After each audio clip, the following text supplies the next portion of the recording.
अस्सलाम वालेकुम dear students, कैसे हैं आप सब। My name is Rayan Malik and I am here to teach you physics class 9th. In this lecture, we are going to solve exercise questions of chapter number 7. Let's start our lecture. Question number 7.2. How kinetic molecular model of matter is helpful in differentiating various states of matter. So you know that there are 3 states of matter: solid, liquid and gas. तो kinetic molecular model of matter जो है वो किस तरह से helpful है इन states of matter को differentiate करने के लिए। First of all, I would like to explain the kinetic molecular model of matter, which is matter is made up of small particles called molecules, and these molecules remains in a continuous motion. And the third point is molecules attract each other.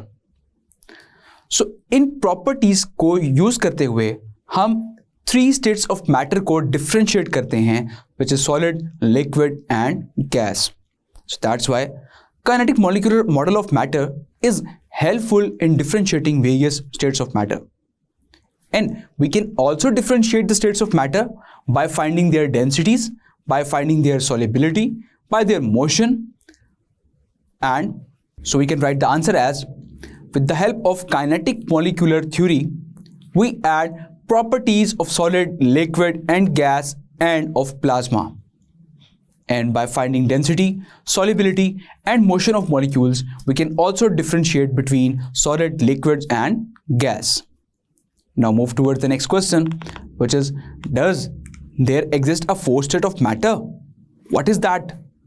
तो क्या 4th state of matter exist करती है? और अगर करती है तो वो क्या है? Yes, of course, there exists a 4th state of matter which is called plasma. Plasma consist करती है आयंस और इलेक्ट्रॉन्स पर, जो कि सन में भी मौजूद हैं और फ्लोरोसेंट ट्यूब्स में भी मौजूद होते हैं. We can write the answer as, yes, there is 4th state of matter which is called plasma, and the plasma consists of ions and electrons which exist in sun and in fluorescent tubes. Now move towards the next question. What is meant by density and what is its system international unit? तो density क्या है और system international में इसका unit क्या है? Density is basically defined as the mass per unit volume, कि एक unit volume में कितना mass occupied है, that shows the density of an object. जैसे कि लेक्चर में हमने 2 इक्वल वॉल्यूम के ऑब्जेक्ट्स को कंपेयर करवाया था कि किसकी डेंसिटी ज़्यादा है, जिसमें हमने एक तरफ इक्वल वॉल्यूम में हमने ले लिया आयरन और एक तरफ इक्वल वॉल्यूम में हमने ले लिया था वुड.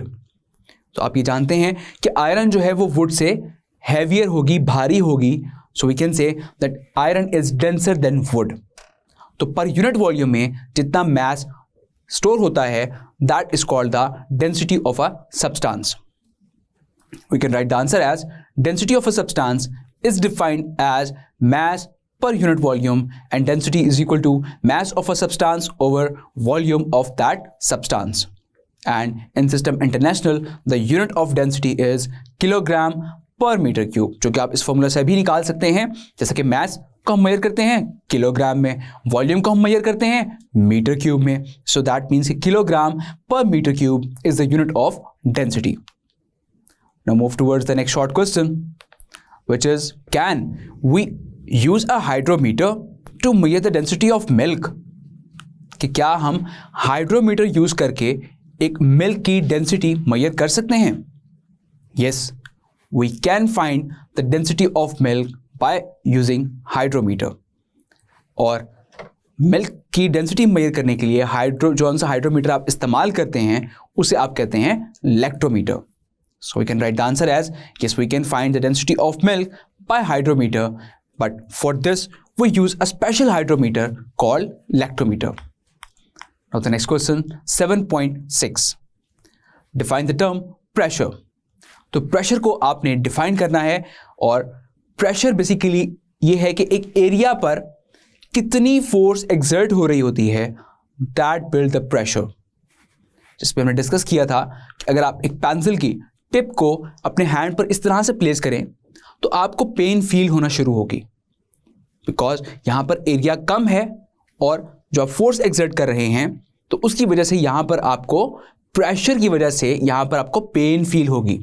लेकिन अगर आप वही पेंसिल की ब्लंट साइड यहाँ पर प्लेस कर दें और ब्लंट साइड से आप वही फोर्स एक्सर्ट कर रहे हों तब आपको पेन फील नहीं होगा, बिकॉज यहाँ पर प्रेशर जो है वो कम हो जाएगा। सो यहाँ से हमें ये चीज़ क्लियर हो गई कि प्रेशर जो है वो एरिया के साथ इन्वर्सली रिलेट करता है कि एरिया कम होगा तो प्रेशर ज़्यादा होगा, but pressure is directly proportional to force, कि फोर्स बढ़ेगी तो प्रेशर भी बढ़ेगा। So we can define it as the force acting normally per unit area on the surface of a body is called pressure, and the formula of pressure is equal to force over area, which is P is equal to F over A. Now the next question, show that atmosphere exerts pressure. तो आपने ये show करना है कि atmosphere किस तरह से pressure exert करता है। तो यहाँ पर वो एक्टिविटीज़ जो कि हमने लेक्चर में डिस्कस की थी, आप उन एक्टिविटीज़ को यहाँ पर मेंशन कर सकते हैं। लाइक जब आप बैलून फुला रहे हों तो बैलून में भी आप हवा उसमें पुश करते हैं, तो उस केस में एयर का जो बैलून के अंदर प्रेशर होता है वो ग्रेटर हो जाता है as compare to the outside pressure. So इस तरह से बैलून के अंदर का प्रेशर जो है वो ज़्यादा है, तो जब हम बैलून छोड़ते हैं तो इजीली बैलून से एयर जो है वो बाहर निकल आती है due to that pressure.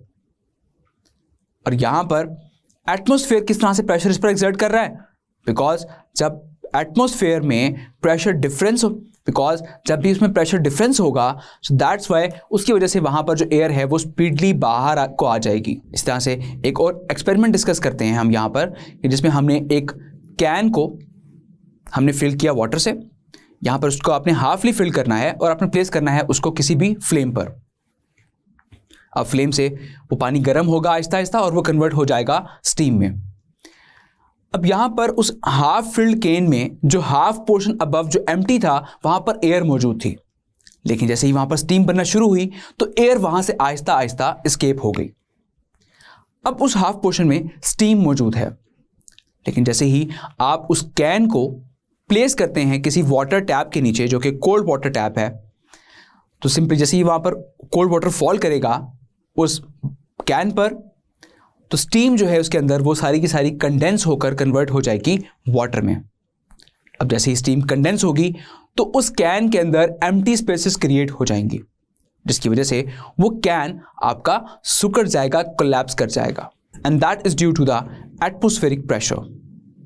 So I hope इस एक्टिविटी से आपको ये क्लियर हो गया किस तरह से एटमॉस्फेयर जो है वो प्रेशर एक्सर्ट करता है किसी भी बॉडी पर। Now the next question, it is easy to fill air in a balloon but it is very difficult to remove air from a glass bottle.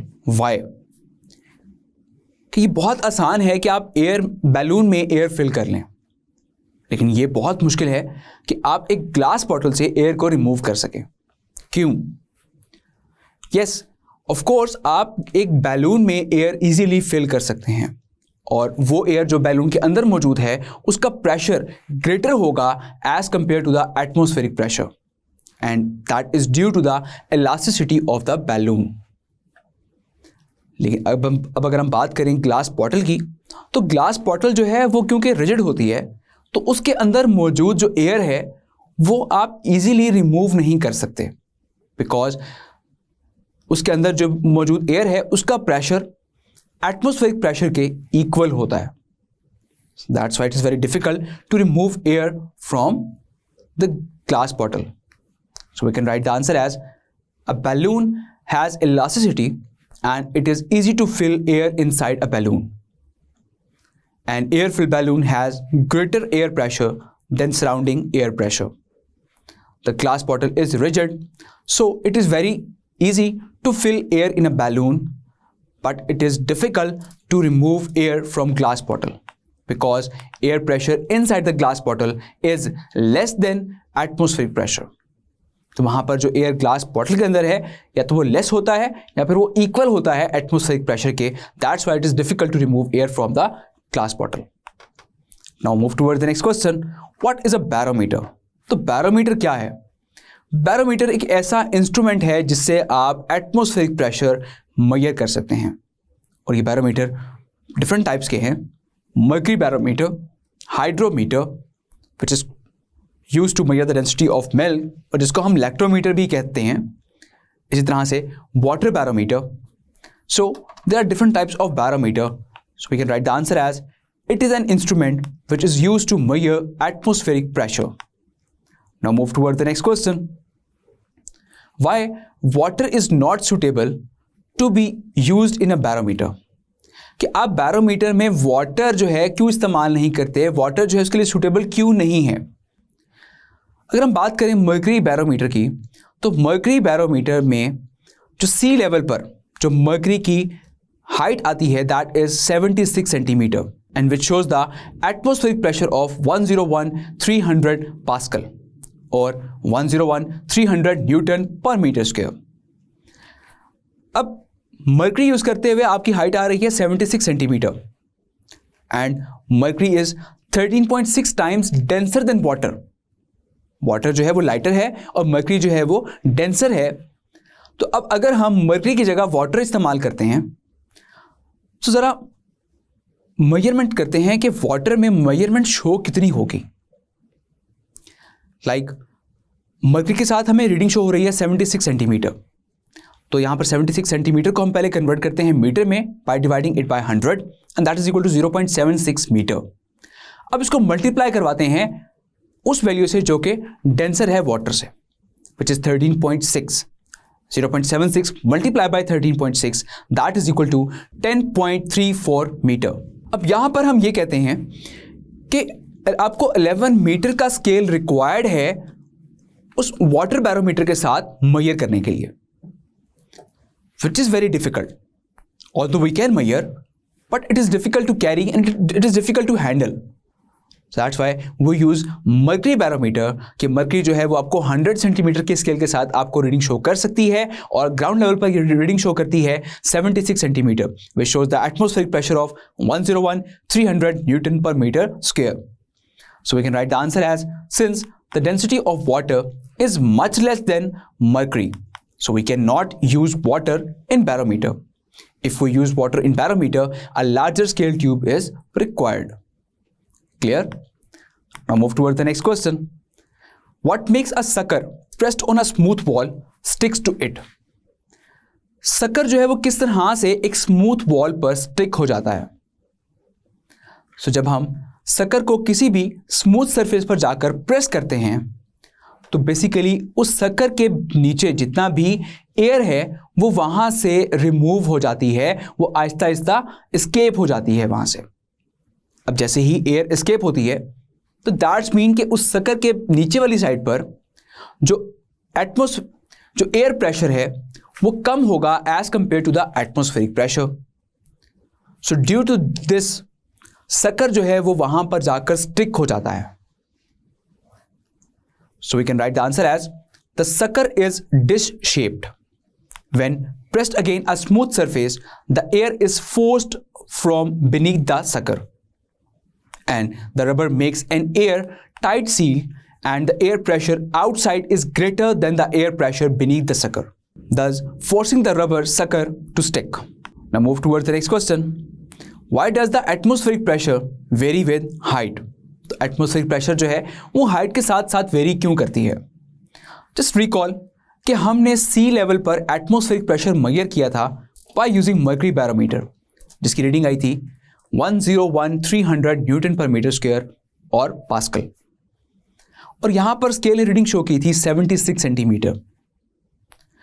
तो जैसे जैसे हम सी लेवल से हाइट पर जाते हैं तो ये एयर की डेंसिटी वहां पर आहिस्ता आहिस्ता कम हो जाती है, बिकॉज सी लेवल पर एयर की डेंसिटी मैक्सिमम होती है, लेकिन हाइट पर जाते जाते ये एयर आहिस्ता आहिस्ता कम हो जाती है और एक वक्त आता है कि जहां पर एयर ये बिल्कुल ही खत्म हो जाती है.